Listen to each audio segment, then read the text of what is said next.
না। ওরা যদি ভারত ছাড়া চলতে পারে বাংলাদেশ চলবে, কোনো অসুবিধা হবে না। কথা বলেন ঠিক কিনা?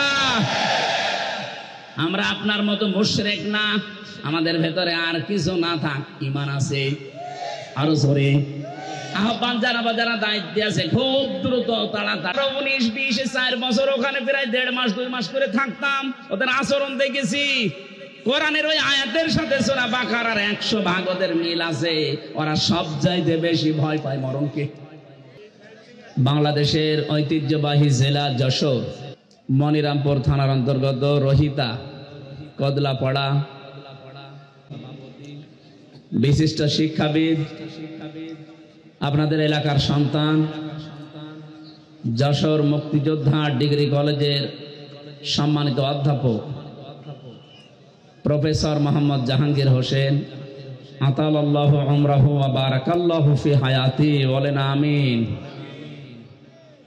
তার মা দুনিয়া থেকে বিদায় নিয়েছেন। আল্লাহ রাব্বুল আলামিন তার এই সন্তানের কারণে দান, বিশিষ্ট ইসলামিক চিন্তাবিদ, বিশিষ্ট আইনজীবী, রাজনীতিবিদ, শ্রদ্ধাভাজন ব্যক্তিত্ব বড় ভাই জনাব অ্যাডভোকেট গাজী এনামুল হক, আতালাল্লাহু উমরাহু ওয়া বারাকাল্লাহু ফি হায়াতি, বলেন আমিন। মঞ্চে বসা আছেন বিভিন্ন রাজনৈতিক দলের নেতৃবৃন্দ, মঞ্চে বসা বড় ভাই জনাব অ্যাডভোকেট তাজউদ্দিন, যশোরের সন্তান, সম্মানিত ব্যক্তিবর্গ।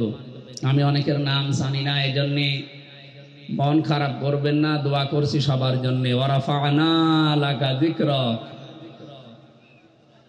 দুনিয়াতে আল্লাহ রাব্বুল আলামিন তাদের সম্মান মর্যাদা নবীর উম্মত যেভাবে পায় ওইভাবে যেন বাড়িয়ে দেয়।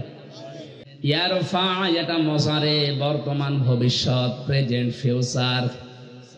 দিন যত যাবে এ পৃথিবীতে যারা তোমাদের ভেতরে ঈমান এনেছে, ঈমান পেয়েছে, এ কথা আল্লাহ এখানে বলেন নাই। এই জন্য সেই হিসাবে আমিও মুসলমান। আর সাহাবায়ে কেরাম তারা ঈমান পায়নি, তারা ঈমান এনেছিল। এই মোবাইল বন্ধ করে। একটা যুবক ছেলে গামছা এরকম 5 জোড়া জুতা বিক্রি করলে শাল হবে না। এত দামি শাল দিয়ে জুতা মুছতেছো কারণ কি? ছেলেটা বলে, বহু কষ্ট করে জুতা আমার টাকা দিয়ে কিনেছি, আর এই শালটা আমার বাবা আমারে দিয়েছে। বাবা এত টাকা দিয়ে শাল দিয়েছে, শালের কোনো মূল্য নেই, ওটা দিয়ে জুতা মুছতেছে। নিজে কষ্ট করে জুতা কিনেছিল, এই জন্য জুতার। খুব ভালো করে শুনবেন,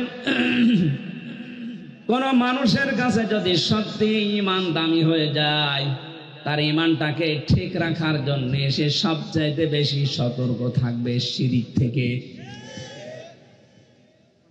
কোরআনে কারীম জানাচ্ছে, ওয়ালাকাদ উহিয়া ইলাইকা ওয়া সূরা জুমারের 65 নম্বর আয়াত, 24 নম্বর পারার 4 নম্বর পৃষ্ঠার 12 নম্বর লাইনে আছে। এটা তাফসিরে ফি জিলালিল কোরআন থেকে বলছি। আল্লাহ পাক বলেন, হে নবী, আপনাকে কথা বলেন, একটু পরে বলেন, এখন আসল বিষয়টা আমি ডেলিভারি দিচ্ছি। আমরা যে ঈমান এনেছি না ঈমান পেয়েছি? আমরা তো ঈমান পেয়েছি। যারা ঈমান এনেছিল তাদেরকে একটু শোনেন। ছাতা মাথা সব খুলে রাখি, দাঁড়া, শরীর তো আর কিছু নেই, ভেতরে একেবারে মাল মশলা কিছুই।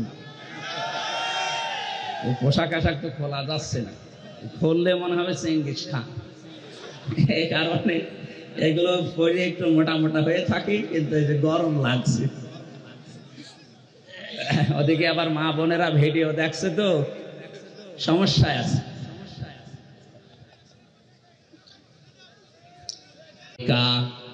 এবং আপনার পূর্বে যত নবী রাসূল এই দুনিয়াতে পাঠিয়েছি, প্রত্যেকের প্রতি এই ওহী ছিল, লাইন আশরাকতা লা ইয়াহবাতান্না আমালুকা।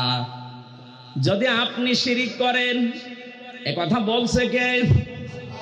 কাকে বলছে? রাসূলুল্লাহকে। বলেন বলেন, এ কথা রোজন টের পাচ্ছেন? আমাকে